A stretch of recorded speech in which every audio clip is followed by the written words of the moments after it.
po. Good morning po sa ating lahat. So, to prepare for our Bible study, samahan niyo po ako sa pananalangin. Tayo po ay tumungo, pumikit at manalangin. Yes, Father, maraming salamat po sa umagang ito. Tunay nga po, we acknowledge that it is you alone who will speak to us, who will teach us the things that we should understand para patuloy nga na ma-unlock namin yung mga biyaya na gusto mo pong ipagkaloob sa bawat isa amin. Father, by the power of the Holy Spirit alone that we will understand these things. Kaya naman we give all the glory to you. In the mighty name of Jesus we pray. Amen. Okay, so tuloy pa rin po tayo dun sa ano pinag-usapan po natin last week. I think it's important that we review it para mas ma-emphasize. Kasi nandun na nag-quote ako ng mga verses, hindi naman po natin, ako naman po pinakita sa inyo. Baka maganda po, basahin po natin, honor. So, obvious naman po, yung honor kung ano yung kahulugan, naturo na po natin last week. At saka po, di ba ano po yung isang tawag sa binibigay na cash? Honorarium. Di ba po? Kasi nga po, sa Hebrew po, yung salita pong honor ay synonymous siya sa richness or sa wealth. Okay? In other words, pera. So, ibig sabihin, as we have discussed last week, to honor your parents includes na sila po ay tinutulungan nyo financially. Okay? Lalo pa sa pagkailangan po nila at lalo pa kung kayo ay may sobra, it will not be a bad thing kung bibigyan nyo sila ng hindi lang ng kanilang pangangailangan kundi pati ng kanilang gusto. At ito pong pangako ng salita ng Diyos, and you will live long in the land that I have promised you. So, ang application po sa atin nun, sabihin, kung saan tayo tinalaga ni Lord, yung sa spiritual kasi nun, syempre, yung dahil tayo ay in Christ na, yung heavenward call na. Pero, yung application habang nandito pa tayo sa lupa is nandun na we will be able to live well habang nandito tayo in our time of our exile dito sa mundong ito. Pero, now, we don't really have to study the Hebrew of that word kasi meron po yung nakalagay sa 1 Timothy 5. I have quoted this at nandun po na may kaduktong pala yun. Ano po? Yung sa 1 Timothy 5, di po sabi ko po doon, yung do not honor. Ano po nakalagay dyan? Do not rebuke pala. Do not rebuke an older man, but encourage him as you would a father. Younger men as brothers, older women as mothers, younger women as sisters in all purity. So, ibig sabihin po, hindi lang po pala sa mga nakatatanda applicable yung wag mo silang i-rebuke. Nandun po na sa lahat po pala yun. Now, yung rebuke po na tinutukoy dito, yung harsh rebuke po, na nagiging na ng iba, nagiging tool na ng iba to feel righteous towards others, to feel greater holiness towards others. Na, di ba, yung parang nagkakaroon sila ng burden na kailangan kong i-rebuke to kasi yun yung tama. At kung minsan, di ba, yung pa yung mga guilt tripping ng iba, kapag nayayamot sila, halimbawa, dun sa isang tao, tapos gagamitin nila yung pagkakristyano mo, sabihin sa'yo, kailangan mong i-rebuke yan. Pero ang totoo, gusto mo lang talagang i-offend. Kasi nga, meron ka ding galit doon sa taong yun, o kaya sa leader na yun. Gusto mo lang talagang i-offend siya. Kaya nandun na gusto mong talagang harshly or direct to the point na i-rebuke. Pero di po yun ang sinasabi ng Bible sa New Testament. Ano po sinasabi ng Bible? Do not rebuke an older man, but encourage him as you would a father. Di ba pag yamot ka sa boss mo, ganun eh. Di ba gusto mo na nandun na, uy, mag-report tayo sa HR o kaya nandun na mag-report tayo ng ganyan. Di ba? O ikaw mismo, sabi mo, prangkahin mo na si boss. Sabi mo, boss, ang sungit mo, boss, ang baba mo magpasahod, prangkahin mo na, di ba? Ganun eh, pag boss, di ba? Pero nandun na, iba po eh, sa Bible, sa church. Ang sistema po sa church, pamilyal. So, ibig sabihin daw, kapag ka may tatama ka sa nakatatanda sa'yo, ang kailangan mong gawin ay paano? I-encourage mo sila. Kunyari, paano ba i-encourage yung tatay mo? Di ba? Kunyari, siya may mga masasamang ginagawa. O, tayo, huwag mo nang gawin yan. Di ba? Yung merong love, yung merong yung hindi condemning but rather nandun na sasabihin mo kasi nga nandun na out of love.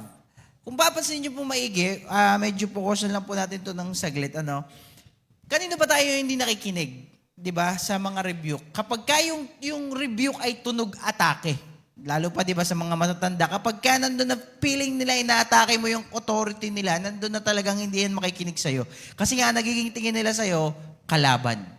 Kaya po yung, ibig sabihin po ng application po dun sa encouragement, ay iparamdam mo muna ang kakampi mo sila. Iparamdam mo muna, lalo po 'di ba mga magulang sa anak, kahit po sa mga magulang sa anak, pag magre-review po kayo ng anak, bawal ka, 'di ba gano'n, madali pong gano'n bawal ka magjowa. Hindi pwede. Di ba? Pero hindi naman nakikinig. Di ba? Kasi nga po, nandun na, pero liban talaga doon sa matitigas ng ulo. Kasi iba po yung sa matitigas ng ulo. No? Kahit anong gawin pong encouragement doon, anong pong sabi ng Bible, the law is for the hard-headed. Okay po? At alam niyo po ba, sa mga matitigas ng ulo, ano po yung parusa? Sa Law Covenant, sabi po doon, bawal mong sumpain ang iyong magulang. Alam niyo po kung anong kaparusahan pag sinumpa niyo ang inyong magulang. Sa matitigas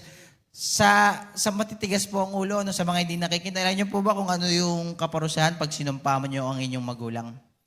Stone to death. Okay po. Pero yun po ay para sa matitigas ang ulo sa mga pasaway. Yan po ay mababasa natin sa Romans. The law is for those na wala sa kanila yung banal na spirito. Kaya sila ay hindi nakikinig, hindi nare-rebuke. Okay po? So, now, do not rebuke an older man, but encourage him as you would a father, younger men as brothers, older women as mothers, younger women as sisters in all purity. Now, sabi ko po di ba sa inyo, kahit po hindi na natin kailangan ng Hebrew, kahit nandun na nakalagay po, napakaklaro po ng utos sa Timothy. Honor widows who are truly widows. Now, kinontekstualize, ano yung honor na yon? But if a widow has children or grandchildren, hindi lang po pala mga anak, pati po mga apo na capable ng maghanap buhay. Okay po? Let them first learn to show godliness to their own household. Godliness daw po ito. Pagiging makadiyos. Okay? Ano daw itong pagiging makadiyos na ito? And to make some return to their parents, for this is pleasing in the sight of God. Okay po?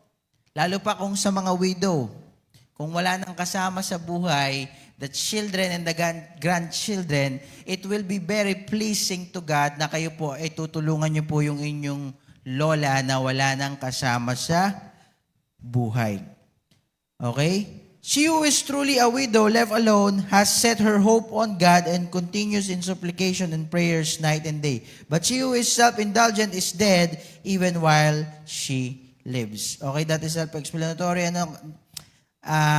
Command these things as well so that you may be without reproach. But if anyone, tignan niyo po verse 8, But if anyone does not provide for his relatives, and especially for members of his household, he has denied the faith and is worse than an unbeliever. Okay po. Ito po ay para sa mga, actually yung context para sa lahat. Pero tinan mo, ito po ay para din sa mga padre di pamilya po. Actually, main focus nito. Kakibat po ng pagiging makadiyos is yung pagpo-provide para sa pamilya mo. At ano po yung sabi, kapag ka daw ninineglect mo ito, you are worse than an unbeliever. Daig mo pa raw yung walang pagkakilala. Okay po? So, kaya napakalaga ng mga bagay na ito na maintindihan po natin kasi nga yun po yung with regards dun sa honor. At yun din po sa tithes, okay? Kakibat po ito doon sa tithing kasi po tinan niyo po yung sa tithes, nandun po na it belongs to the Lord. Di ba po, kay Lord naman yan. Actually, lahat po ay sa Panginoon.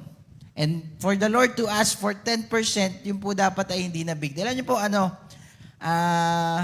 hope ma-realize din po ito ng mga kabataan, po. Kasi, kung kilala niyo yung kapatid ko, si Maymay, sila po noon, kung nakikita niyo yung mga ina-upload ni Kuya Bong po yung nag-upload noon, kaya siya po yung sisihin niyo kapag meron kayong picture na. Okay, hindi, sa page, nakikita niyo po doon, may mga picture po dati doon, meron po tayo dating nagtatamburin. Okay? Yun po yung dance ministry noon, sila po ay mga nagtatamburin. Pero, ayun nandun na nagreklamo yung mga drummers, nalilito daw sila sa beat pag may tambourine. Kaya nandun pinatanggal. Ay, hindi. Ewan ko kung ano. Nandun na, ayan, hindi na kasi, wala na kasing nagtuturo, ano. Pero, alam niyo po, eto, sabihin ko yung amount. Ang love gift lang po nilang nare-receive ay 20 lamang po kada week. Kasi actually, yun po ay for the purpose na pampamasahe lang po nila. 20 pesos lang po. Pero tinuturuan po sila ni Teacher Monet na mag-tithes po doon. Okay? Magkano yung tithes nun? 2 pesos. Okay po? At doon sa 2 pesos po na yun, talagang faithfully po ay sineseparate nila para sa Panginoon. At sabi niya, nandun na personal experience niya, totoo talaga yun. Kasi nga pagka doon nagsisharing ulit sila, kinakento niya, napapasabi talaga siya, oo, Chair, totoo talaga. Kasi na-amaze ako kasi kahit na ito lang, kahit bata pa ako, feeling ko ang dami-dami kong pera. Ibig sabihin kasi hindi nagkukulang. Okay? Nagiging sapat. Kasi po nandun na pinagkakatiwala yung para sa Panginoon. And in relation to this, why did I share that sa inyo? Nung si Jacob po ay nandun na siya ay tumatakbo sa kapatid niya na si Esau, si Jacob, nung na-encounter niya si Lord, sabi niya, kapag ako, ito yung panalangin niya, kapag niligtas mo ako dito sa pinagdadaanan kong ito, nandun na ikaw ay kikilalanin kong Diyos. You will be my God. Tapos kasunod po nung text na yon is ganito, I will give you the tenth of everything na natatanggap ko. Yung ikapu ng lahat ng aking natatanggap. Kasi po, tingnan niyo po, kaakibat po ng sabi ni Jacob, nandun na, it is by revelation po kasi that if you really acknowledge God, that is, He is your God, nandun po na,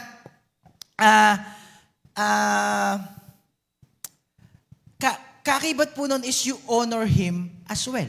Kaya nga po, kasama po dun sa unang tableta ng bato, ng mga utos, is yung honor your parents. Kasi whenever we are honoring our parents, giving back to them, we are honoring God as well. Okay po ba? Church, naiintindihan. Now, meron po ako naging ganitong konsepto. Kasi po, tinan nyo pero na-review po ako dito. I-share ko po ito sa inyo kasi nandun na mahalaga po, lalo sa simula ng taon. Ito po kasi actually hindi po talaga ito plano kong i-share. Pero nandun na dahil tapos na po ako at meron pa tayong 17 minutes, isisingit na po natin. Ano po? Alam niyo po ba, nandun na because of that, kasi tinan nyo, ito talaga, magiging honest po tayo kasi may iba-iba naman tayong views. Pero tandaan nyo, we are always reforming. Ibig sabihin, tayo po ay unti-unting na re-rebuke. Okay? Now, dahil po ako noon, marami akong mga nililid na cell group. Okay? Ang nagiging sistema ko po nun sa tithes ko, ang nagiging sistema ko po nun sa reasoning ko with regards sa tithes ay itatabi ko na lang yon, tapos yun yung gagamitin kong pangtulong dun sa mga cell group ko. Kasi po ang notion ko na nandun na yun din naman ay giving back to the Lord. Hindi ko na po siya ibinibigay sa church. Ang nangyayari na po, sineseparate ko na siya, tapos yun yung ginagamit ko pantulong dun sa mga cell group ko. Okay po? Now, alam niyo po ba, kaya ko po yung sinishare ngayon sa inyo, nire-reveal ko, kasi nga po, lately po, nagkakaroon ako ng realization na nire-reveal sa akin ni Lord na dapat unti-unti ko nang baguhin yun. Okay? Bakit po? Kasi po, tinan niyo po, na-reveal doon sa akin yung pride.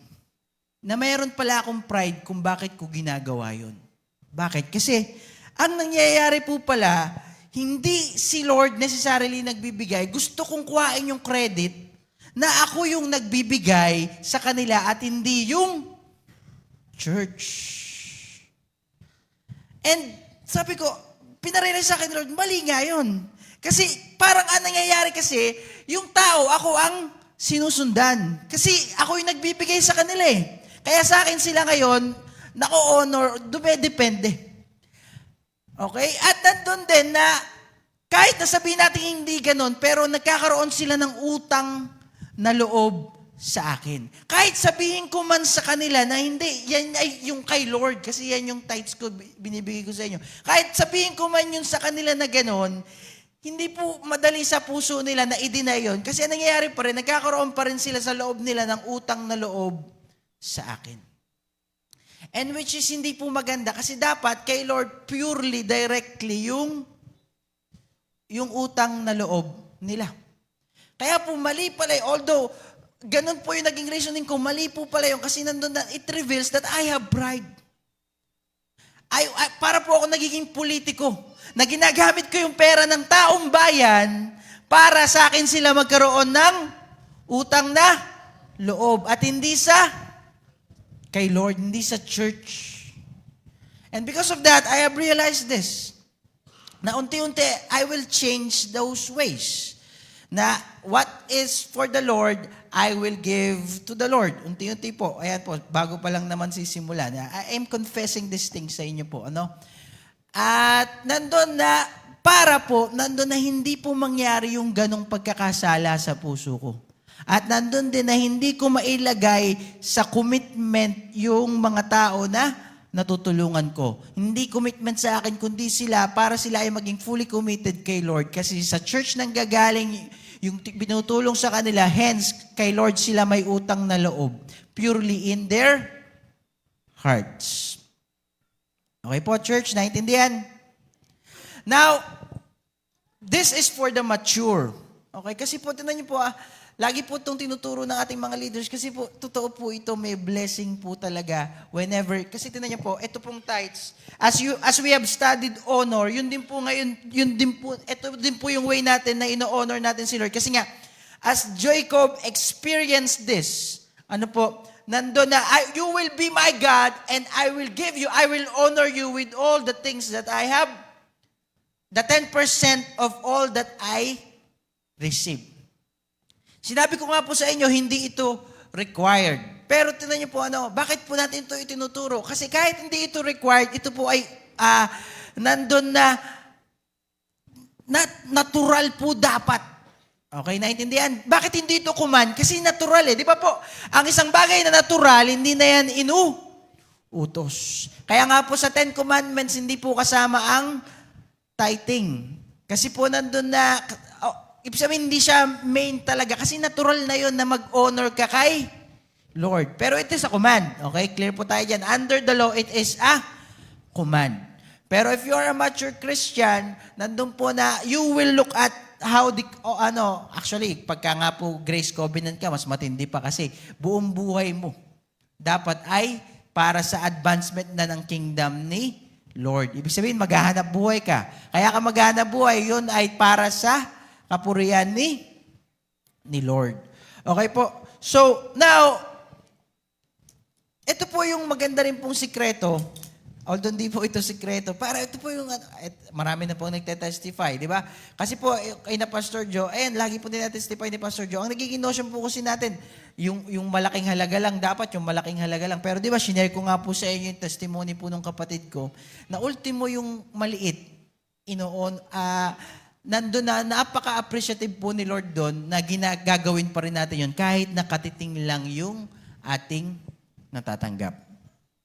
Now, again, I want to clarify kasi ayaw namin kasi tinan niyo po, kaya maingat po tayo magturo ng mga ganito kasi ito po ay nagiging cause din ng korupsyon, lalo sa ibang church. Okay, nandun na ginagamit nila itong panakot. Ewan ko nga po, meron nga po, di ba, yung asawa po ng pastor na sikat na artista. Siya po ay na-issue. Anong sabi sa kanya?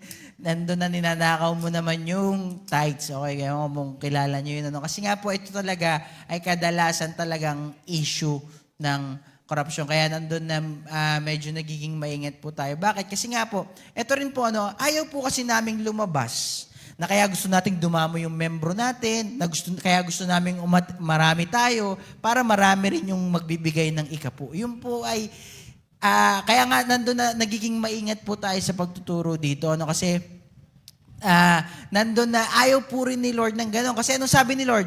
God loves a cheerful giver.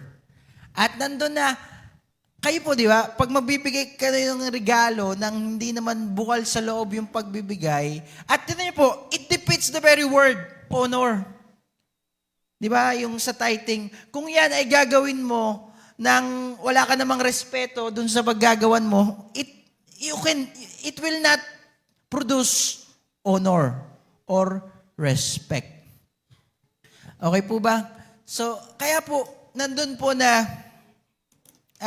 it's important na we understand these things. And I tell you, po lahat po ng mga mayayamang tao, ito po yung sasabihin nila sa inyo, testify nila sa inyo. Kahit nga, ito, even if you hate, you hate President Trump, tsaka po kasi syempre may mga political views po tayo, baka po hate nyo si President Trump, o kaya naman hate nyo si Robert Kiyosaki. Alam niyo po ba yung mga mayayaman na yun, pagka po inaral nyo yung mga libro nila, kahit po yung mga sinulat na libro ni Trump, sila po ay nag-encourage ng magbigay, mag-give back sa church at yung 10% nga yung encouragement nila. At alam nyo, yun din ay, pabor din sa kanila eh. Bakit? Kasi ganito kasi sa business eh, no? Kapag ikaw ay nagbibigay sa charity, nababawas yun sa buwis mo. Okay po? Tapos eto pa po, hindi ko lang po na-cite sa inyo yung interview, nakaka-amaze daw po na kapag ka po tayo ay nagiging mapagbigay, nandun po na talaga, doon po nangyayari na nag-e-expand po yung ating resources. Okay po, resources. Tsaka ito pa po, yung mga ayaw pang mag-anak dyan, alam niyo po ba, ito po talaga nakaka-amaze. Yung nagiging notion niya na hindi kayo ready, wala naman po talagang ready sa pagpapamilya. Subjective po yan yung pagiging ready. Kasi po, nandun na, you will never be perfectly ready. Because that is not the point of parenthood. Actually, yung parenthood pa nga, it actually trains you It makes you mature. Okay? It makes you more mature. At yan nga po, pinapayo nga din po yan ng mga business coaches, na ang encouragement na nga nila, alam nyo yung mga nagiging milyonaryo na bata pa, may yung iba sa kanila nagsasabi, sana pala nung bata-bata pa ako, na magpamilya. Kasi it made me responsible even more. At ito po, sa akin po, personal testimony ko po, nandun po na, alam niyo po ba kung kailan po nakakamiss lang po, pero kung kailan pa naging dalawa yung anak po namin ay nandun na parang, parang mas dumami pa yung sources of income po namin. Okay po? Ito na lang po, ewan ko po kung sa mga nag-affiliate po sa TikTok. Okay? Ang makikita niyo po doon na yan, bumili po kayo kung nag-affiliate po sa mga aware yung misis ko po nagaganon siya. Okay? At yan po, chill lang po ginagawa niya. Minsan din na pa nagpo-post. Pero siya po, a month, re-reveal ko po sa inyo yung figure. Nandun na, minsan nag-accumulate po siya ng 5 to 6K at minsan nag-8K pa po. At yun po ay nag-upload lang ng video sa TikTok. Okay, ang idea po nun is ganito. Na-share ko po sa inyo para gawin nyo rin. Nandun na, bili ka lang ng product, tapos nandun na i-connect mo lang siya sa affiliation. At kapag kami view ng video mo at i-click yung basket, bibili sila dun sa link mo, nandun na meron kang tutubuin. Okay po? At marami na rin po sa church natin na gumagawa nun, I believe. Ano po? Pero tingnan po, ano yung pinopoint ko? Yung pagiging ready sa pagpapamilya, hindi po nangyayari yun. Nandun po na kayo po ay unti-unting pinagmamature nung responsibilidad. Kaya po wag po kayong matakot dun sa responsibilidad. Kaya nga po babalik po tayo dun sa text. Ano po yung sabi dun sa text? Whoever, yun sa verse 7 to 8. Command these things as well so that they may be without reproach. Verse 8. But if anyone, ano ba nakalagay sa verse 8? But if anyone does not provide for his relatives, and especially for members of his household, he has denied the faith and is worse than an unbeliever. Bakit sa unbeliever po kinumpara yung hindi nagpo-provide para sa kanyang pamilya? Bakit?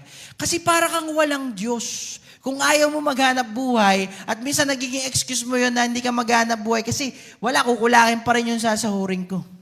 Diba? Kasi yung nagiging excuse na iba, kukulangin yung kikitain ko. Hindi mo na ako magpapamilya kasi kukulangin pa rin yung kikitain ko. You are worse than an unbeliever kasi you are not believing na hindi ka pababayaan ng Diyos. Ano po sabi ni Lord? I will bless the works of your hand. No offense po dun sa mga ayaw mag-anak. Kasi diba, sasabihin nyo, hindi pwedeng mag-anak kasi kawawa yung bata. Okay? Pero yun po, sa mga unbeliever lang naman yun eh. Sa mga hindi anak yung Diyos, kaya nagkakaganon. Pero po, kapag kayo ay anak ni Lord, yan po talaga, yung pagkakaroon po ng anak, it is such a blessing and it makes you mature. And I tell you, mas lalo kayong uunlad financially. At yung yung contentment din po nandun, maraming tao, ang laki ng kinikita nila, pero hindi sila masaya. Kasi alam niyo po kung bakit?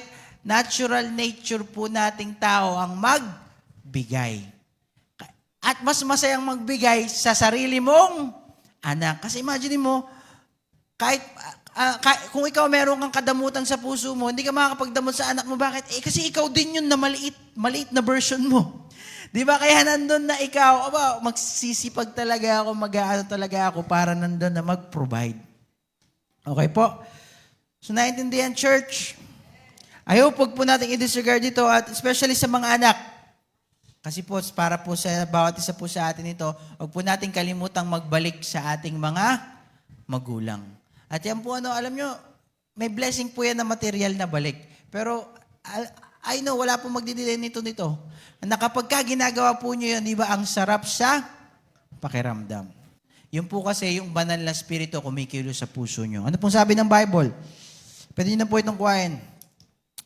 No one has ever seen God. But if we love one another, His love is perfected in us. So, ibig sabihin, whenever we do acts of love, nandun po na yung banal na spirito kumikilos sa puso natin para punuin tayo ng pag-ibig, hence para maramdaman natin ang Diyos. Kaya sa BCOC, dapat po hindi nakabigatan sa atin ang pagtulong sa magulang.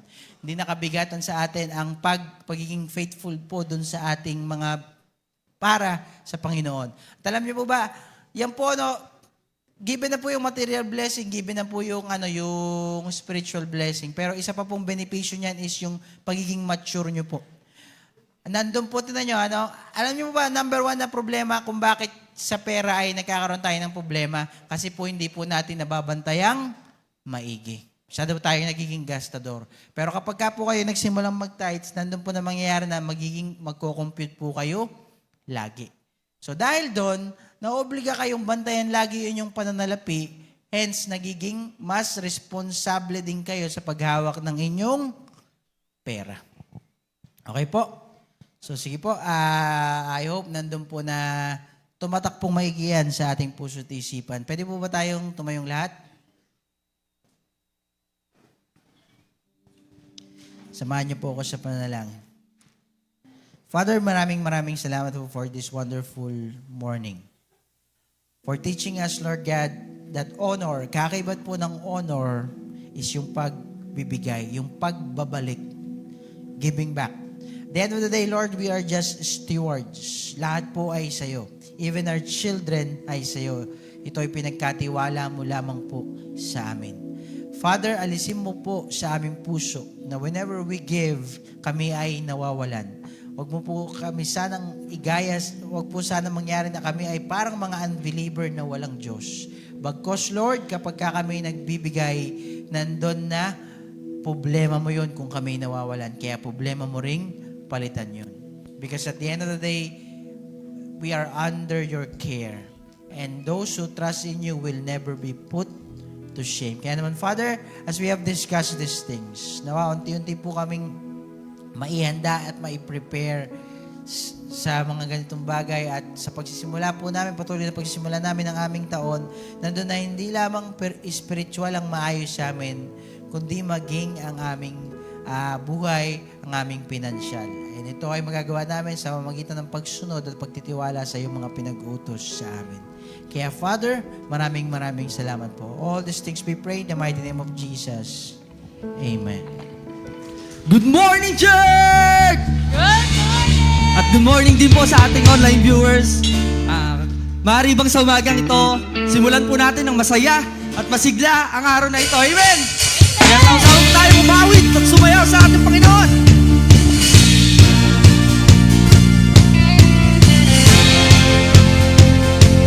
You want we sing?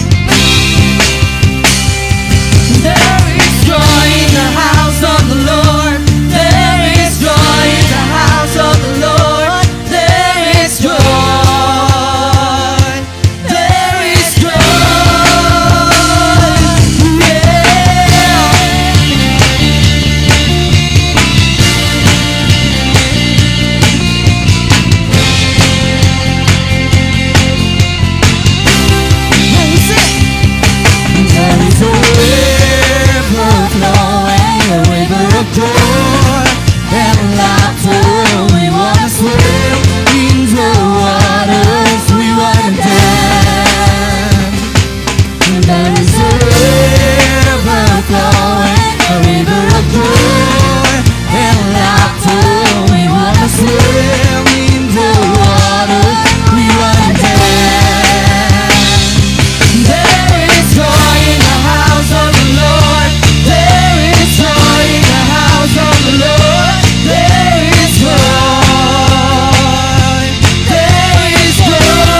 And there is a river flowing, a river of joy and laughter. We wanna swim into waters, we wanna dance. There is joy in the house of the Lord. There is joy in the house of the Lord. There is joy. There is joy. There is joy in the house.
as we continue to sing for Jesus, let's continue to declare that God, even if gaano kahirap ang buhay, Panginoon, we all know, Panginoon, na Ikaw at Ikaw ang sasalo sa amin, Panginoon.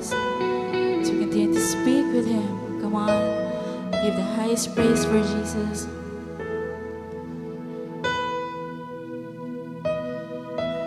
I just wanna speak the name of Jesus over every heart and every mind. 'Cause I know there is peace within your presence. I speak Jesus.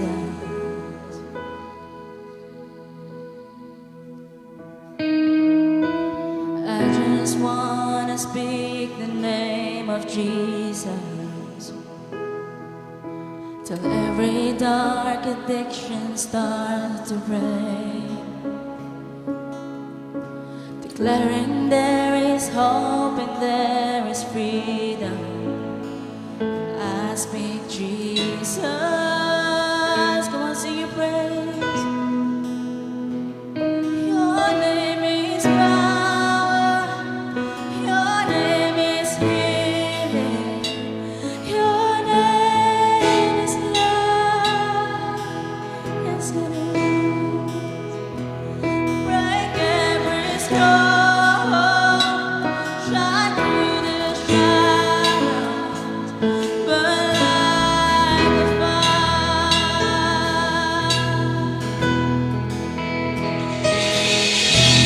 I just wanna speak the name of Jesus over fear and all anxiety. To every soul captured by depression, I speak Jesus. Your name is power. Your name is healing. Your name is life. Break every soul. Shine through the shadows. Burn like a fire. Your name is power. Your name is healing. Your name is life. Break every soul. Shine through the shadows. Burn like a fire. Let's continue to sing, shout Jesus. Shout Jesus from the mountain. Jesus in the street. Jesus in the darkness over every enemy. Jesus for my family. I speak the holy name, Jesus.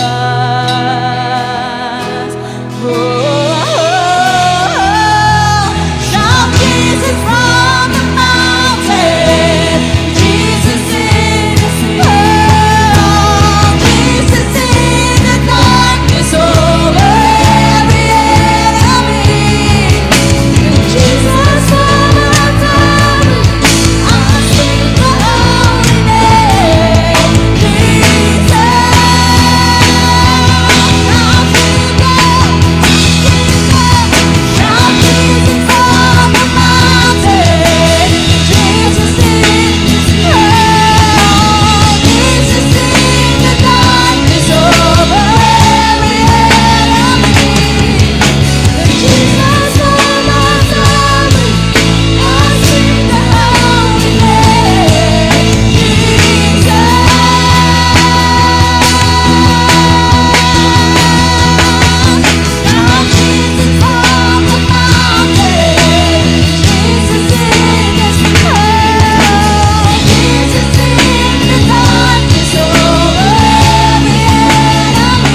highest as we can to praise Jesus. Come on. So continue to sing, shout for Jesus from the mountain. Come on. Shout Jesus from the mountain, Jesus in the street, Jesus in the darkness over every enemy, Jesus for my heart, I speak the holy name, Jesus.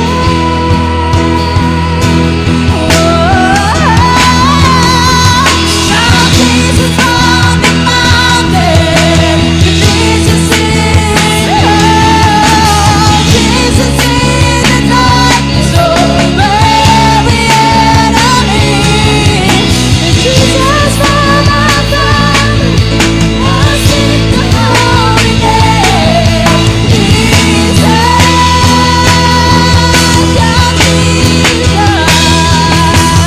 Shout Jesus on the mountain, Jesus in the Jesus in the darkness over every enemy, Jesus from my heart, I speak the holy name, Jesus. Come on, sing your name. Your name is power. Your name is healing.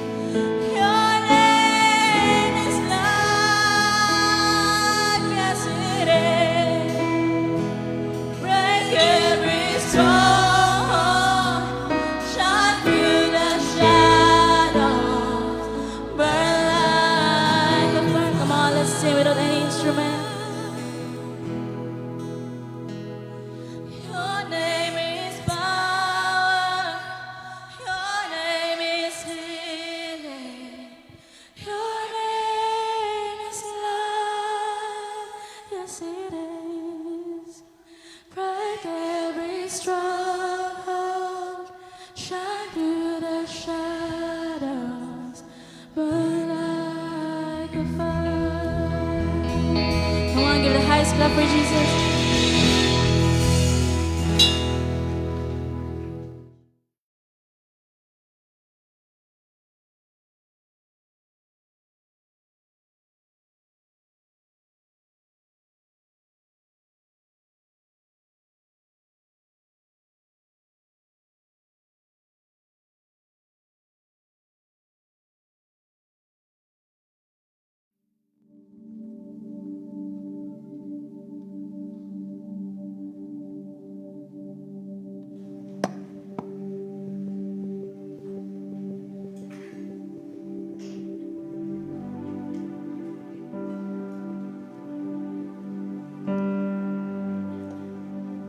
Good morning, church.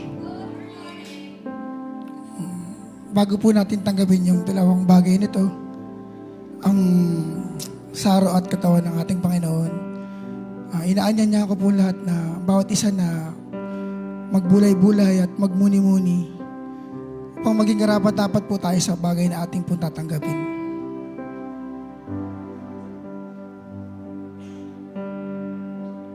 Ating pong basahin sa unang Korinto 11:23 hanggang sa mga sumusunod. Sapagkat tinanggap ko sa Panginoon, ang ibinibigay ko naman sa inyo na ang Panginoong Hesus, nang gabing siya ipinagkanulo, ay dumampot ng tinapay. At na siya makapagpasalamat, ay kanya pinagputol-putol at sinabi, ito'y aking katawan na pinagputol-putol dahil sa inyo. Gawin niyo ito sa pag-aalaala sa akin. At gayon din naman, hinawakan ng saro pagkatapos na magkahapon na sinasabi, ang sarong ito ay siyang bagong tipan sa aking dugo. Gawin niyo ito sa tuwing kayo magsisiinom sa pag-aalaala sa akin. Sapagkat sa tuwing kanin ninyo ang tinapay nito at inimin ninyo ang saro, ay inihayag ninyo ang pagkamatay ng Panginoon hanggang sa dumating siya. Kaya't ang sino mang kumain ng tinapay o uminom sa saro ng Panginoon na di nararapat ay magkakasala sa katawan at dugo ng Panginoon. Lord of what? Siyasayati ng tao kanyang sarili at saka kumain ng tinapay at uminom ng saro. Sapagkat ang kumakain at umiinom ng hatol sa kanyang sarili, kung hindi niya kinikilala ang katawan ng Panginoon. Dahil dito ay marami sa inyo ang mahihina at mga masasakitin at hindi kakaunti ng katutulog. Datapot kung ating kikilalanin ang ating sarili ay hindi tayo hahatulan. Puri na Panginoon sa kanyang mayamang salita. Tayo po'y manalangin. Paano na napakabuti niyo, Panginoon, sa biyaya, Panginoon, ipinagalig mo sa amin. Sa dalawang bagay na ito, Panginoon, na kami magkakaroon ng bahagi sa iyong kaharian, iyong katawan at iyong dugo, Panginoon, na nagpapakita ng at simbolo, Panginoon, ng iyong bagong tipan sa bawat isa, Panginoon. Salamat, Panginoon, sa iyong katawan at dugo na magbibigay ng bagong buhay, pag-asa at kalakasan sa amin, Panginoon. Hindi lang sa physical, Lord, kundi sa spiritual. Salamat, Panginoon, sa kapatawaran na bumubuhos na parang iyong dugo nung ikay nasa krus, Panginoon. Salamat sa pagpapatawad sa mga bagay, Panginoon, na aming nagagawa, Panginoon. Salamat, Panginoon, sa bagong buhay at sa iyong pagbabalik, Panginoon, kami masaya at nagtitiwala, Panginoon, na muli mo kami isasama sa iyong kaharian kapag ikay bumalik na. Panginoon, maraming salamat po, Panginoon, at itong bagay na ito ay aming pinagpapasalamat sa matamis na makapangyarihan pangalan ni Jesus. Amen.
Hello po. Morning. Ngayon po naman po, dadako po tayo sa ating tithes and offering. Sabi nga po nung last week, sabi nga po nung sa ating isang linggong prayer and fasting, sabi po may mangyayari daw po. Oh. Sabi nga po natin, may mangyayari. Okay, salamat po. Bago po tayo magbigay, sabi po ang tithes daw po ay isang Hebrew word na ibig sabihin daw po ay 10. Sabi, kung titingnan po natin yung mga scripture, 10 sa mga sinasabi sa scripture, ang 10 daw po is ates. Kung babalikan po natin scripture, sabi po sa Exodus, ilan po yung commandment na binigay kay Moses? Hindi po ba 10? Amen po ba?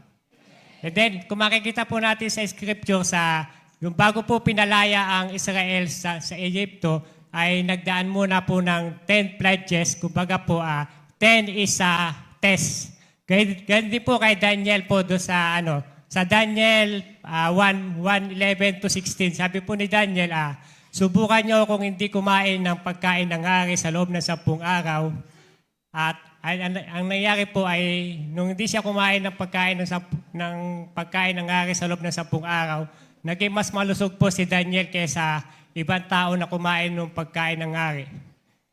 Sabi po dito sa Malakay 3:10, sabi po dito, bring the tithes into the storehouse, that there may be food in my house. Test me in this. Sabi po, test me in this. Yung nga daw po, yung tithes po, sabi nga po, test me in this. Sa ating po pagbibigay, tinetest po tayo and tayo po tinetest din po natin ang God sa pamamagitan ng ating pagbibigay. Sabi po dito, test me in this, say the Lord Almighty, and this say the Lord Almighty, and see if I will not throw open the floodgates of the heaven, pour out so much blessing that you will not room enough for it. Sabi nga daw po, ibubuhos ng Diyos ang walang sapat na ang kwarto na walang sapat na pagkalalagyan, yung silid na walang sapat na pagkakalagyan. Tayo po tumungo, tayo po manalangin. Amang Diyos, banal dakila sa lahat. Panginoon, muli God, salamat po Panginoon sa umaga to God na kami Panginoon ay makapagkakaloob Panginoon bilang God pagbabalik Panginoon sa inyong mga binibigay na pagpapala sa aming buhay, Lord. Lord, I pray God sa lahat ng anak ko God na magkakaloob sa umagang to God. Nawa God ay yung pangako mo Panginoon na ibabalik ko Panginoon ng 100 folds Panginoon at maapaw God ng mga biyaya na para sa kanila Panginoon. Lord, salamat nga po Panginoon sa iyong kapurihan sa pangalan ni Jesus. Amen. Tayo po'y magkaloob.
Salamat sa pagpapala. Jesus, salamat sa iyo. Salamat sa iyo. Good morning po. Pwede mo bang batiin yung katabi mo ng magandang umaga? Maganda po ba umaga niya? Sige po. Gusto namin i-acknowledge yung mga yung mga birthday celebrant for the week po, ano?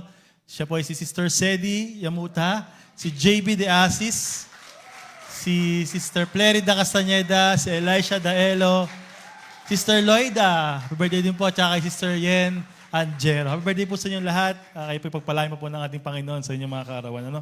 So lang po namin i-remind din that this coming ang Monday po, tomorrow po, meeting daw po mga leaders. I-advance po natin yung meeting ng mga leaders as per Pastor Joe. Instead na third Monday of the month po. Ngayon bukas na po tayo kasi ating pag-usapan po yung ating pupuntahan sa Sabado, which is yung ating prayer. Ay!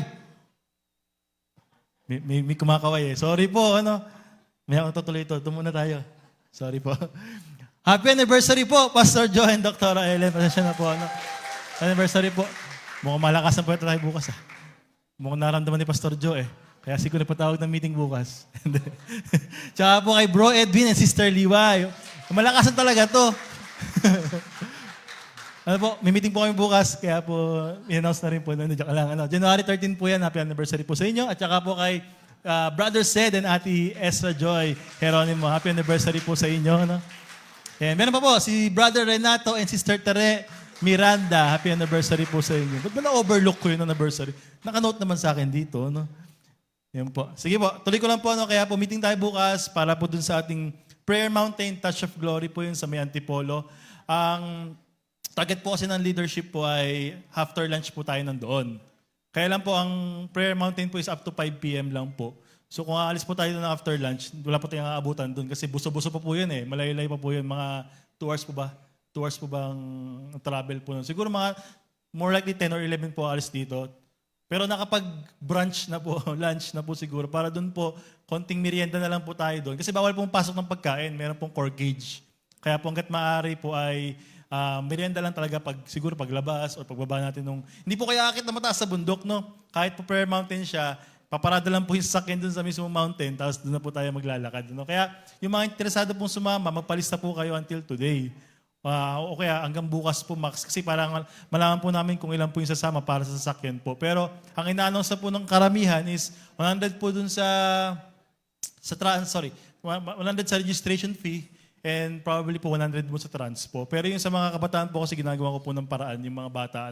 Dahil 100 fee po kasi yung sa registration po natin. Kaya po hopefully, kung may mga sasakyan po yung mga leaders, baka po pwede mag-lend na po kayo sa sasakyan ninyo. And diesel na lang po yung pagtutulong-tulungan natin po.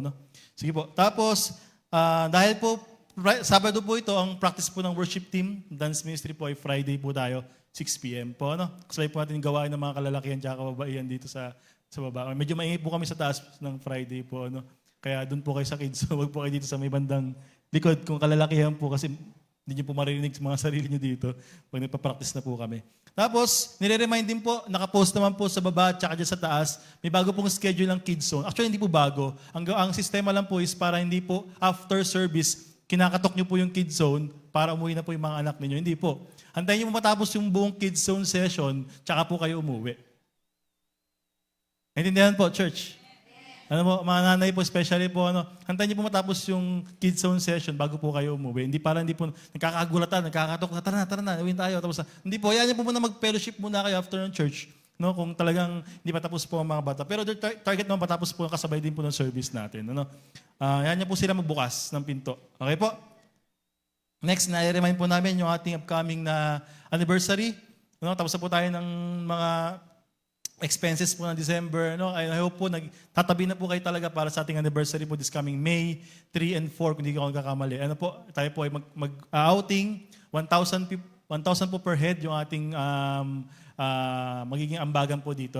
So, inulit po namin, this coming May na po yun. Kaya po meron pa tayong almost 4 months para pag-ipunan po yung 1,000 per head po. For more details na lang po to follow. Sige po, meron po ba ako na overlook na announcement? Yun po nakalista sa akin. So kung wala na po, samahan niyo po ako, tumupo tayong lahat. Tayo po ay manalangin para sa mga celebrant for the week, tsaka yung anniversary natin. Lord, we thank you po sa buhay namin mga mag-birthday for the week, God. Patuloy ka po maging faithful sa kanila. Maramdaman po nila, Lord, yung pagkapala mo sa kanilang buhay. May they be well, Lord, sa kanilang lahat ng ginagawa nilang, sa kanilang buhay, Father. We speak blessing, we speak Jesus unto them, Father. Sa aming mga anniversary celebrants, Father, ikaw po patuloy na pumagitna sa kanilang pagsasama, maging masaya po sila sa kanilang pamilya, Lord. Lord, patuloy mo po i-bless yung kanilang sambahayan para, Lord, patuloy na maramdaman, Lord, yung faithfulness mo sa kanilang buhay. I believe, Father, they will be serving you as a family, Lord, kaya patuloy mo silang pagpalain sa kanilang lahat ng ginagawa, Lord, sa kanilang pag-trabaho, business, kung meron man po sila, Lord, patuloy mo silang pagpalain sa lahat ng aspect ng kanilang buhay, Lord. We bless you, Lord, sa buhay namin mga kapatid na mag-celebrate for the week, Lord. Ikaw po patuloy na mag-provide sa kanila ng kanilang pangailangan. Sa pangalan po ni Jesus, amen. Palakpakan na po natin si Lord na malakas.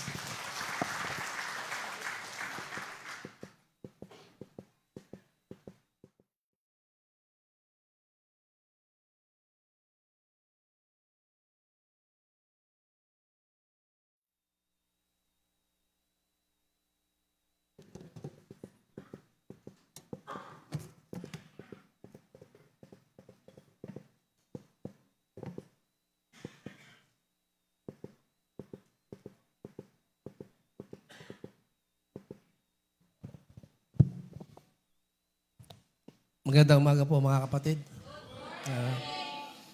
Sabihin mo sa kalapit mo, may mangyayari. Okay, yan po yung aking topic for today. At bilang paggalang po sa pagbasa ng banal na kasulatan, tayo po yung lahat ay yumukod. Yumukod po kayo. At babasahin ko po ang banal na kasulatan. Mali pala. Dapat po pala tumayo tayo. Tayo po tayong lahat, mga kapatid, bilang paggalang po sa salita ng Diyos. Sa Habakuk chapter 2, verse 1 to 3, ganito po sinasabi. Aakyat ako sa bantayan at hihintayin ang sasabihin ni Yahweh sa akin at ang mga tugon niya sa akin daing. Ito ang tugon ni Yahweh, sulat mo ng malinaw sa mga tapyas ng bato ang pangitaing pahahayag ko sa iyo upang sa isang sulyap ay mabasa agad at maipabatid ko. Verse 3, isulat mo ito sapagkat hindi pa panahon upang ito ay maganap. Ngunit mabilis na nililipas ang panahon at mangyayari ang ipinakita ko sa inyo. Bagamat parang mabagal ito, hintayin mo, tiyak na may mangyayari at hindi maantala ito.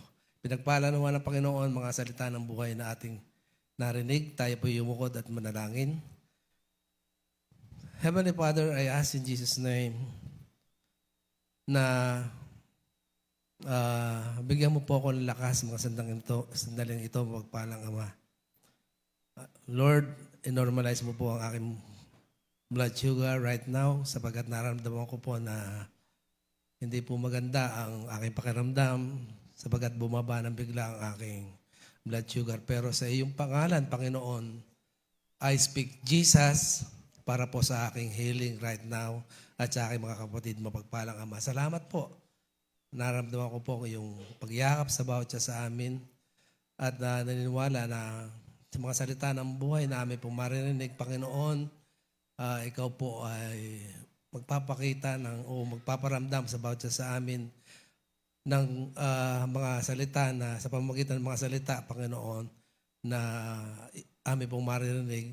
At sa pamamagitan po, Panginoon, ng iyong abang lingkod, Panginoon, hayaan mo po na maramdaman po namin, Panginoon, ang iyong banal na presensya at ang pagyakap sa bawat isa sa amin.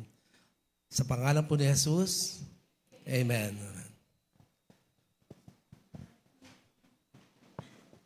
Okay?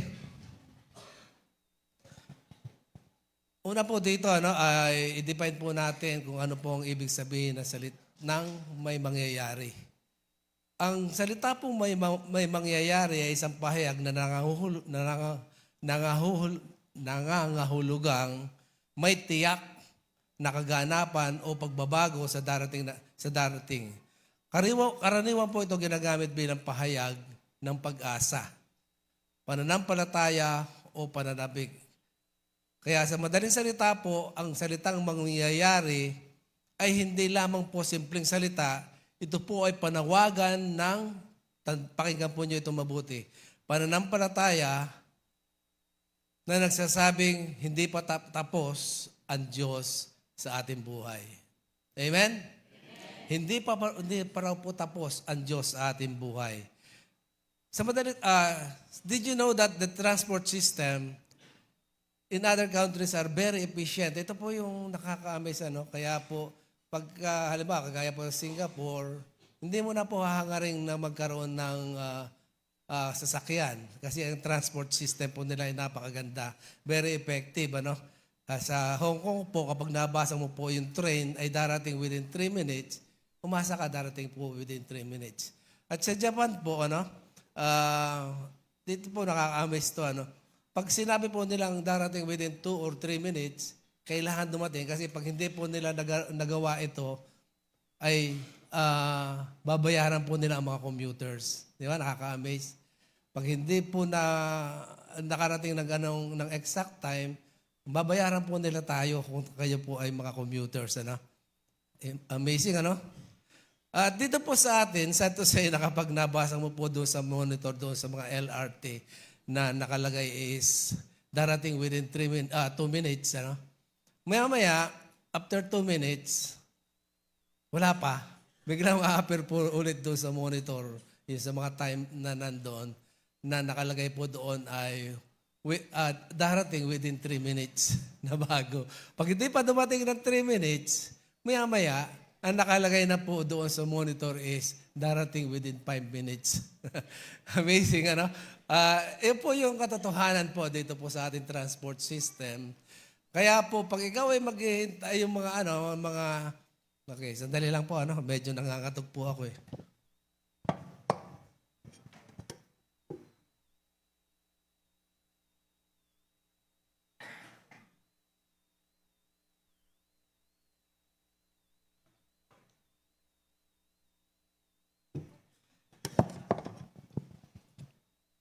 Nagulat po ako kanina, bakit kaya ako nangangatog? Nung tingnan ko po doon sa aking, yung aking monitor, sa blood sugar monitor ko po, pambihira, ang bilis, talaga tumutuksok na kayang pababa. From 103, biglang naging 80. Sabi ko, kaya pala ako biglang naging... Anyway, with God's mercy, mawala na po ito, ano? Amen. Okay? Again, tuloy po tayo, ano?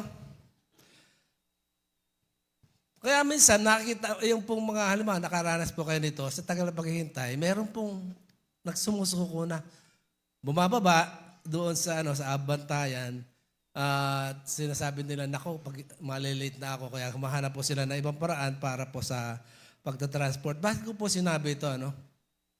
Yung iba po naman kasi, maghihintay. Kasi alam niyo kung bakit naghihintay? Kasi tiyak may darating. Di ba? Yan po yung katotohanan. Ay, may darating. Ang problema nga lang, nalilate. Pero may darating. Kaya, yung pong iba umaalis na po, pero marami pa rin na matiyaga naghihintay kasi isang bagay po tiyak, may darating. Ang kanilang paghihintay ay may mangyayari. Ganyan po ang paghihintay kay Lord. Hindi ibig sabihin na porket matagal ka nang naghihintay, walang darating. Basta ang tiyak po, most of us are losing, ito po yung nakakalungkot, most of us are losing hope if your prayers will be answered by God. Hinihintay po natin, bakit hindi pa rin dumarating? Pero ito kapatid, ito po yung good news sa atin. May darating. Ano? At may mangyayari. Kaya po yung ating pong theme for this year is may mangyayari. Ano? Yan po, may mangyayari. Let us study our text for today that will help us understand bakit kailangan po nating maghintay. At bakit tayo nakakasiguro na mayroon tayong hinihintay at may mangyayari. Again, binasa ko po yung ating text. Isa-isahin po natin yon, yung 1 to 3. Verse 1, sabi po dito, aakyat ako sa bantayan at hihintayin ang sasabihin ni Yahweh sa akin at ang tugon niya sa aking daing. Sa ating pong paghihintay, number 1, sa ating paghihintay, kailangan po natin magtiyaga at magtiwala o baliktad. Magtiwala at magtiyaga sa ating, ito po yung requirement, magtiwala at magtiyaga.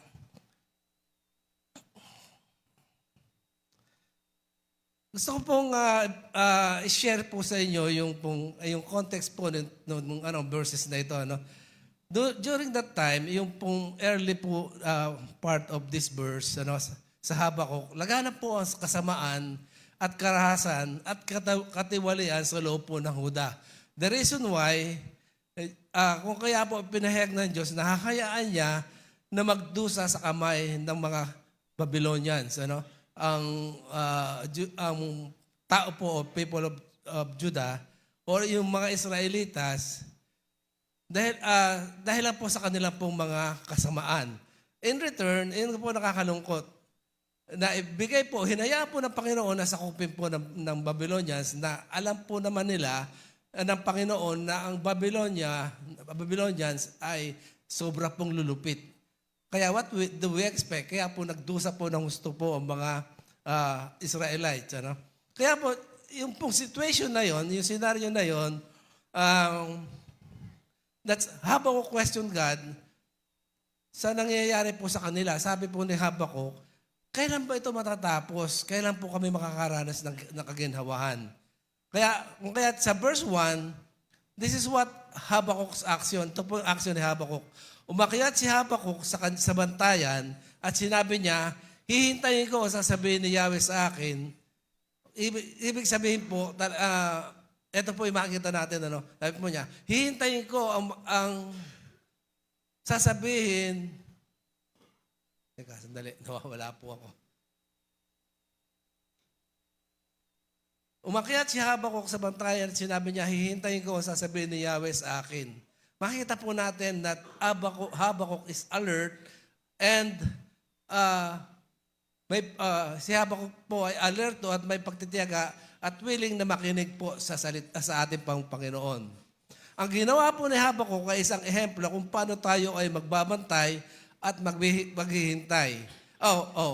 This is a picture of faith and perseverance. Ito po yung makikita po natin dito. Ang unang paalaala sa atin ng teksto ay, sabi po dito, manampalataya at magtiyaga. Sa sitwasyon po ng Huda during that time ay napakabigat. Grabing pahirap at dinanas po ng mga Israelites during that time, and that they thought, matatapos pa kaya ito? Kailan kaya ito matatapos? Si Habakuk po, ang propeta ng Diyos na panahon yun, ay nagdesisyon na lumapit at makipag-usap sa ating Panginoon to plead for their situation at makiusap na tapusin na ang kanilang paghihirap. Aplikasyon po sa atin.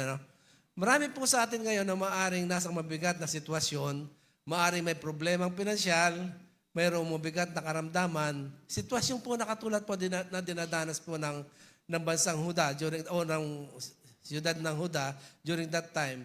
Nahihirapan katulad po natin, maaring po may problemang relational at mayroon po nahihirapan makakuha ng trabaho. Be like Habakuk, mga kapatid. Magdesisyon kang kausapin ng ating Panginoon. Be bold enough like Habakuk about your situation. Believe me, mga kapatid, makikinig po ang ating Panginoon. Kaya sabi po ni Habakuk, hihintayin ko ang tugon ng ating Panginoon. Makikinig po ang ating Panginoon, basta manampalataya ka at maghintay. Ito po yung keyword doon, mga kapatid, sa pag may mangyayari. Dala pa. Pasensya na po kayo, talagang mambil.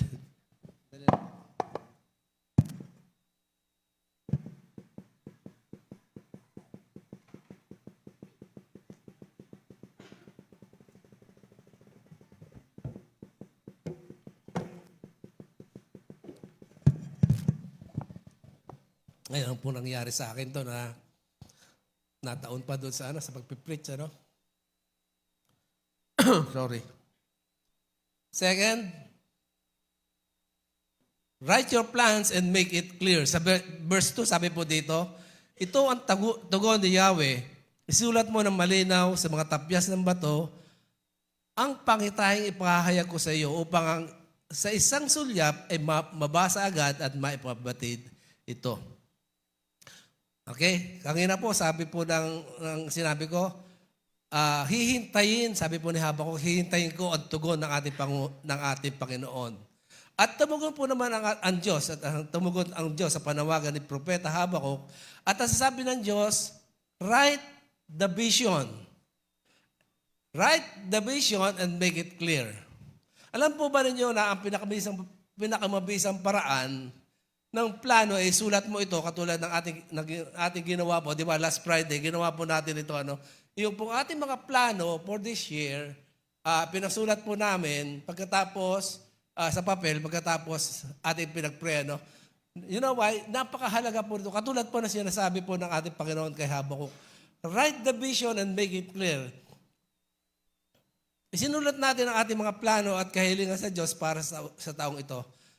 Nakakita na ba kayo ng bahay na, for example, nakakita na ba kayo ng bahay na ginawa na wala namang plano? Diba? Meron pong gano'n na nagagawa ng bahay, walang plano, nasa isip lang. Pag dating ng construction, ang problema po nung gano'n, maya't maya, nakikitang error. Kagaya po nung isa pong bahay na nakita kong itinayo, bakit binabakbak yung poste? Sabi po nung manggagawa, kasi hindi dapat pala doon nakalagay yung poste. Bakit napunta doon? Kasi hindi po clear, wala pong plano. Bakit dapat dito yung pinto kasi bakit dito nila nilagyan ng opening, binakbak? Kasi doon pala sa kabila ang pinto. Magulo. Di ba? Okay, kaya po, nadadagdagan ng gastos. Siyempre, kada bakbak noon, kada wasak noon, panibago pong gastos ang mangyayari. The Lord asks us to write our plans and make it clear. In our devotion po mga kapatid, mayroong mga talata na alam mong binigay sa iyo ng Diyos. Kaya po napakahalaga ng devotion. Meron tayong mga talata, pag tayo po nagbabasa ng Bible, nagjo-journal po tayo, meron po talagang talata na tumatatak sa isip natin. Yun po yung sinasabi ng Diyos sa atin. Kaya ang payo po sa atin, katulad po na kay Habakuk, isulat po natin. Kaya po we are referring here doon sa pag-journal. Pag kinakausap po natin Panginoon as we read the Bible, sulat po natin. And make it clear. Alam mo ba na kapag sinulat mo ito, mas madali para sa iyo natandaan ang mga talatang iyon. Di ba? Kaya po tayo marami mga live verses na nagagawa. Pag nagsulat po tayo, isusulat po natin yung ating nakitang verse doon. And we will say na this is the Word of God na ito po yung sinasabi nating rema. Kaya isusulat po natin and kaya po pagka dumating yung time, napakadali po natin maalala. Iba po talaga pag nagsusulat po kayo. Napakadali po natin maunawaan ang mga pangako ng Diyos o maalala yung pangako ng Diyos para sa atin. Ano noong po ako kaya ganito po kahalaga yung write and make it clear. Nung kumuha po ako ng supplemental subject para po ako maging teacher, noon yata time na yun ay 9 units lang siya. 18 para maging makakuha ka na ng board exam para po mag-teacher. Meron po akong kaklase na na taga-UP. Talagang, ewan ko, bakit kami dalawa parang nagkaroon ng kompetisyon. Talagang kahit anong gawin ko, hindi ko siya matalo. Galing talaga. Batang UP ba naman Pero sabi ko, hindi, kaya ko to, tatalunin ko ito. Alam niyo, sinubukan ko po ito. Gumawa po ako ng reviewer, talaga personal, sinusulat ko. Sinusulat ko gano'n. Alam niyo po, ito, technique po ito, tip po ito sa mga nag-aaral. Pagka mag-exam, gumawa ka ng reviewer personal. Isulat mo, makita mo nakaka-amaze yun. Sinusulat mo pa lang yun, hindi mo naman binabasa pa. Sinusulat mo gano'n, tumatatak na sa isip mo. Alam niyo nangyari? Sa unang pagkakataon, tinalo ko po siya. Naka-perfect ako doon sa subject na lagi na naglalaban. At siya po yung nagulat. Hindi ko sinabi yung sikreto. Ganun pala talaga. Kaya po, the point here is, mga kapatid, yung pong vision na binibigay po sa atin ng ating Panginoon, write it and make it clear. Pag halimbawa, yung mga, kayo po, nung nakaraang Friday pinag-usapan po natin, sinusulat po natin, ito yung plano ko for this year. Plano ko para sa pamilya ko, ako'y mag-a-apply ng trabaho, magtatayo ng negosyo. Make it clear, mga kapatid, Sa taong ito po, dapat maging maliwanag sa atin ang ating mga plano para sa ating pamilya, para sa ating sarili, para po sa ating ministry. Huwag niyo po kakalimutan ang ministry niyo sa ating Panginoon. But remember this, unahin po muna ninyo ang Panginoon, sumunod po yung pamilya ninyo. Kaya ang unahin, ano ba yung ang plano mo po para po sa Panginoon? Ano? Anong gagawin mo para ma-improve ang relasyon mo sa ating Panginoon? Pangalawa, ano ang gagawin mo para sa pamilya mo? Ano ang maitutulong mo sa pamilya mo for this year? Ano? Yung plano mo. And sumunod pa lang po doon ang ministry ninyo. Pangatlo, wag po ninyong uunahin ang pamilya ninyo para sa Panginoon lang. Para sa Panginoon. Hindi po tama na kinakalimutan o parang ang Panginoon po yan, pangalawa na lang sa'yo. Mali po yun. Lagi po siya ang first dapat. Sumunod lang po yung ating family. Okay? Dapat pong maging maliwanag sa ating mga plano para sa ating pamilya, para sa ating sarili, para sa ating ministeryo. The Lord is listening to us, but we must be clear to our plans. Kailangan maliwanag po yun. Ano? At finally, sa verse 3 po, sabi po dito, isulat mo ito sapagkat hindi pa panahon upang ito ay maganap. Ngunit mabilis nalilipas ang panahon at mangyayari ang ipinakita ko sa iyo. Bagamat parang mabagal ito, hintayin mo, tiyak na may mangyayari. Tiyak na may mangyayari. At hindi maaantala. Ito po, napakaganda po nitong huling verse na ito. Maghintay ka at tiyak na may mangyayari. Sabihin mo sa kalapit mo, maghintay ka at tiyak na may mangyayari. Sigurado po yan, mga kapatid. Minsan, ang problema po sa atin, yung pong waiting time di ba?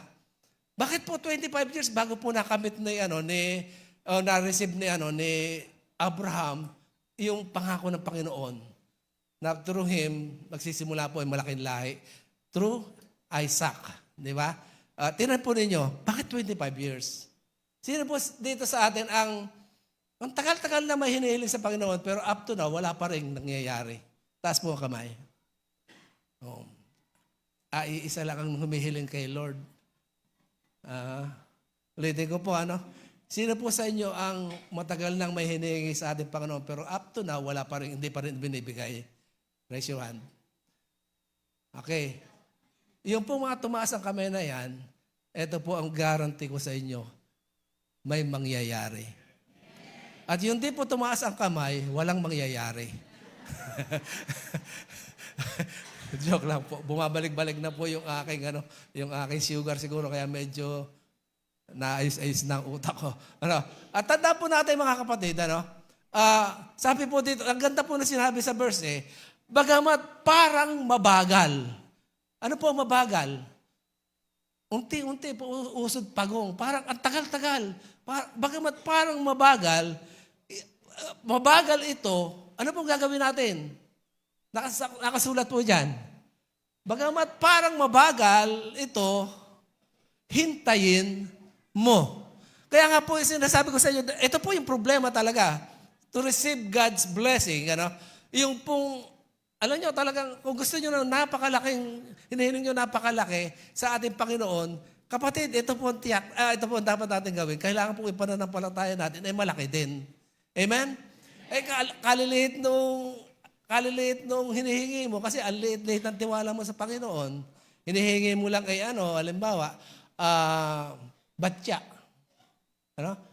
Lord, bigyan mo naman ako ng batya para ako'y makapaglaba. Masyadong mababaw, kasi ganun lang ang tingin mo sa Panginoon, ang liit. Pero ang Panginoon po, napakalaki, di ba? Napakamakapangyarihan. Kaya lang, ito po yung problema, yung waiting time. You know why? Doon po kasi sa panahon yon, kaya bakit kaya hindi ibigay ni Lord sa akin?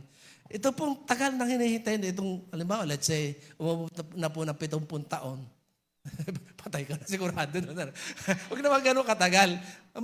Let's say, mga 10 years na, hinihingi mo, bakit hanggang ngayon wala pa?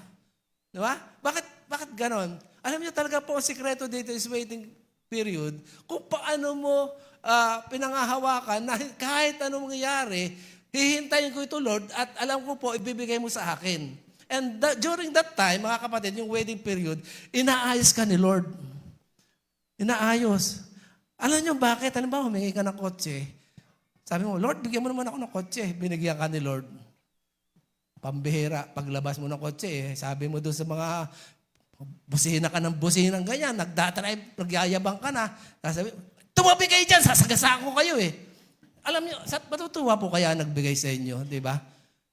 Kaya po, talagang meron po, inaayos. And to tell you this, mga kapatid, kung paano, from 25 years binigay si Isaac, pero sabi pa ni Lord, bigay mo siya sa akin, ang tago yung haing susunugin. Ihandog mo si Isaac sa akin.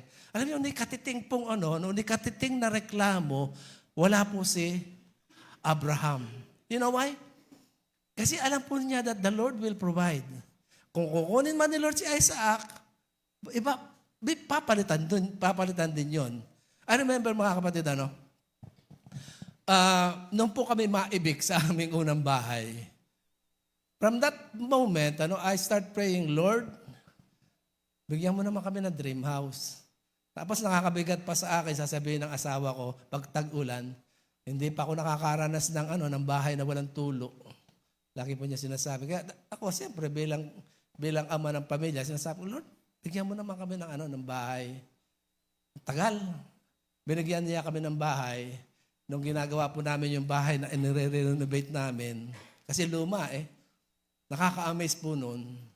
Kasi nandun sa second floor si Shadow, biglang nabagsak, lumusot. Ganun po. Ito ba, sabi ko, Lord, ito ba yung bahay na bibigay mo sa akin?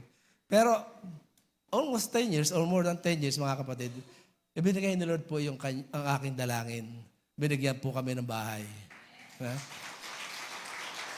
Ito lang po talaga, mga kapatid, wag po kayong maiinip. Magtiwala po kayo sa Panginoon. Talagang sabi, kaya nga po paulit-ulit kong sasabihin to sa inyo, may mangyayari, wag ka lang maiinip. Wag ka lang mainip. Sino po sa atin ang mayroong matagal nang hinihiling? Ito sinabi ko sa inyo kanina. Ngayon na hindi pa ninyo tinatanggap. Sabi ng Panginoon, bagamat parang mabagal ito, hintayin mo, tiyak na mangyayari at hindi, ito po yung kasunod na napakaganda, hindi maaantala. Ano pong ibig sabihin na maaantala? Ha? Sige po, ano po? Hindi mapipigilan, no? Totoo po. Kahit yan ay harangan ng mga kalaban, hindi po mapipigilan yan. Pag po sinagot na ni Lord, eto kasi sabi nga po sa Isaiah 60:22, I the Lord will make it happen at the right time. Kung nakaitakda po ng Panginoon, let's say, halimbawa, yung pong ating favorite na Sister Lloyda. Sister Lloyda, halimbawa, humihingi ka kay Lord ng Lord, bigyan mo po kami ng, anong gusto mo? Bigyan mo po ako ng mapoging asawa? Bigyan mo po, for example lang, halimbawa, bigyan mo po ako ng bahay. Let's say, ng bahay. Alam nyo, magtiwala ka lang, maghintay ka. Sinisigurado ko sa iyo, mga apo mo na ang aabot noon. Hindi, joke lang po. Darating ang takdang panahon na itinakda ng Panginoon na yung pangako niya sa iyo ay ipagkakaloob sa inyo. Amen? Kapatid, may mangyayari. Tandaan po natin. Kailangan po natin magtiwala sa ating Panginoon. At the right time, sabi po ng 60:22 of Isaiah, at the right time, I the Lord will make it happen. Ulitin ko po, bagamat parang mabagal, ito, hintayin mo. Again, the secret is the waiting period. May inaayos pa si Lord sa inyo Baka kasi pag ibinigay sa inyo ni Lord sa ito, ay hindi po maging maganda. Halimbawa, yung gusto mong yumaman, nung yumaman ka naman, tingin mo sa mga kapatiran, parang ang liliit. Diba? Kasi nababago po Nababago ang attitude ng isang tao kapag nabago rin po katatayuan niya sa buhay. Kaya ang point na ito, ang point here is, talagang unti-unti po, inaayos po ni Lord yan, kahit mabagal, ito, ang tiyak, mangyayari. Amen? Palakpakan po natin Panginoon. Pwede po ba tayong tumayong lahat? Hayaan po natin praise team.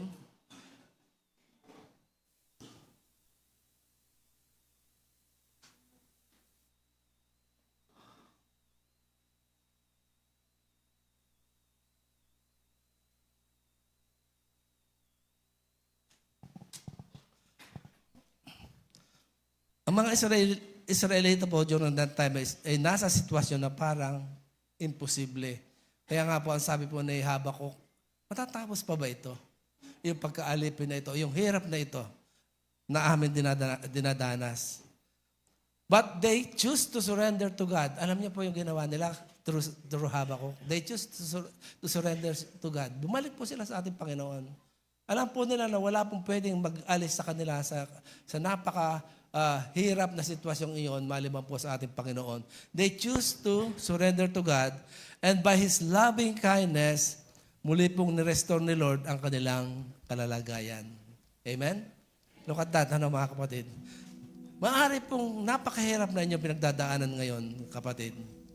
Be like the Israelites, choose to surrender it to God. Tumulat po kayo tayo sa mga Israelites na wag po tayo talaga maging matigas ang ulo pagdating po sa ating Panginoon. He gave us the reason why He gave His only begotten Son because ganun po nila kayo kamahal. Ganun po nila tayo kamahal. Kaya po, choose to surrender God. Kung gusto po ninyo na mabago ang buhay ninyo, kung gusto po ninyo na may mangyari, kapatid, choose to surrender to God. Magtiwala ka at maghintay. They choose to surrender everything to God. Put your trust to Him. Bagamat parang wala kang nakikitang pag-asa, magtiwala ka lang at tiyak may mangyayari. Ulitin ko po yung ating verse 3. Because this is the key. Ito po yung sikreto mga kapatid. Ano? Isulat mo,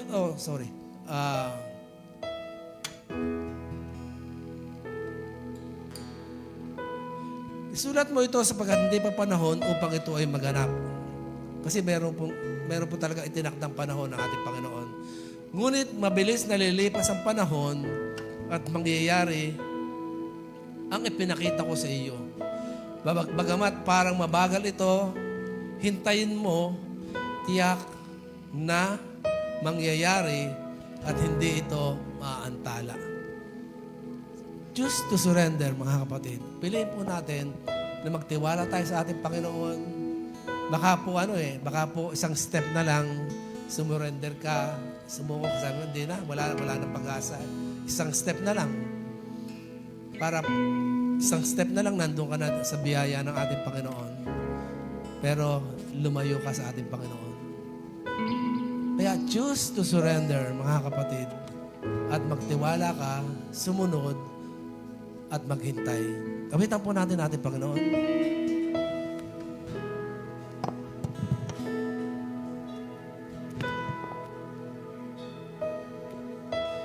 I just wanna speak the name of Jesus over every heart and every mind. 'Cause I know there is peace within your presence. I speak Jesus.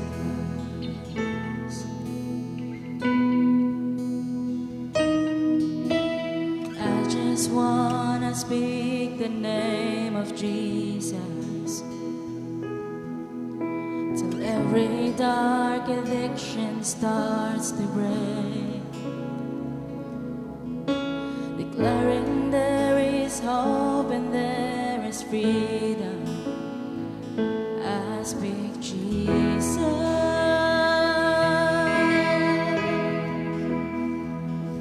Your name is power.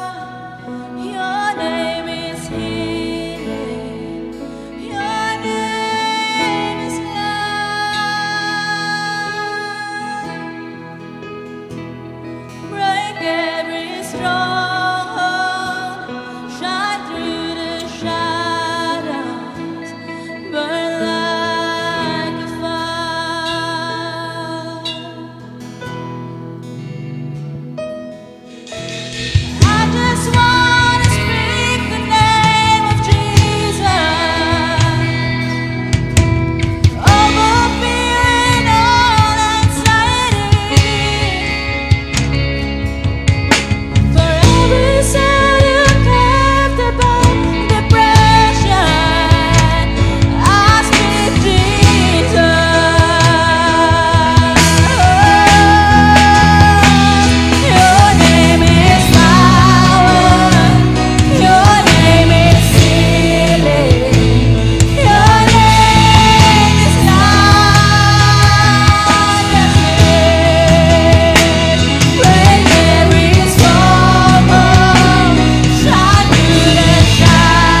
Jesus in the streets, Jesus in the darkness over every enemy, Jesus for my family.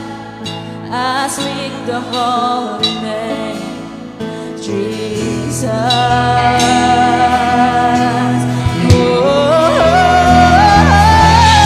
Shout Jesus from the mountain, Jesus in the street, Jesus in the darkness over every enemy, Jesus for my family.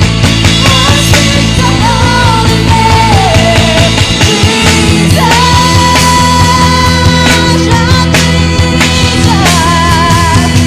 Shout Jesus from the mountain, Jesus in the sky, Jesus in the darkness over every enemy, Jesus for my family. I speak the holy name, Jesus.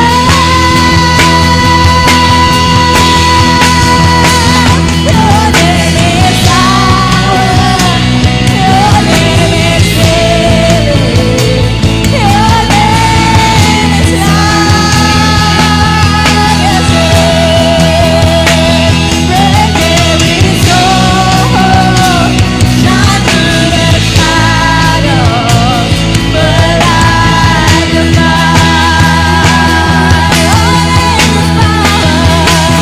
Your name is power, your name is healing, your name is life. Break every soul, shine through the shadows, burn like a fire. Meron po isang magagawa ng ating Panginoon na nagpe-pray po para po sa kaligtasan ng kanyang pamilya, especially po yung sa kanilang ama, no? That during that time is 50 years old.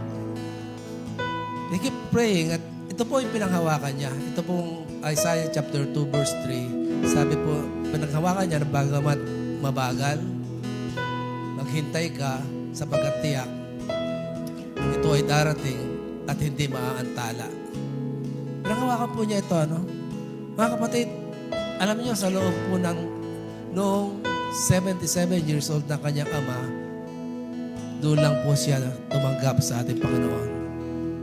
But one thing is sure, na sinabi po ng ating Panginoon, bagamat mabagal, maghintay ka at ito ay darating. Sino man po sa atin dito, mga kapatid, ang sa kasalukuyan ay meron po talagang challenges na pinagdadaanan. Meron po kayong mga mahal sa buhay na gusto po ninyong dalhin sa ating Panginoon. Just keep praying.